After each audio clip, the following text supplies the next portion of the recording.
Farmers in the Davao region are now feeling the adverse effects of the dry spell. The full story from Amiri Polet Ibanez of the Philippine Information Agency, Davao. The Department of Agriculture in Davao Region reported that staple food farmers have incurred losses of about 56 million peso worth of rice and corn crops due to the El Nino phenomenon that hit the region since October last year. DA11 recorded around 51 million peso worth of damage in rice, while almost 5 million damage in corn was reported. Banana plantations were also damaged by the long dry spell. According to DA11 Supervising Agriculturist Herna Palma, DA has been providing interventions to minimize the effect of El Nino and to help the farmers recover from their losses.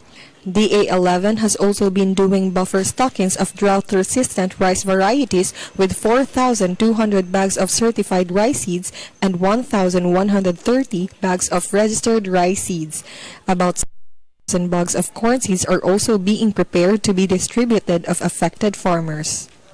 As of now, ang hinihingi talaga nila is cloud seeding. Kaya nga, hinihintay natin yung isa-submit nila na MOA with the following provisions na hinihingi natin para sila mabigyan ng cloud seeding.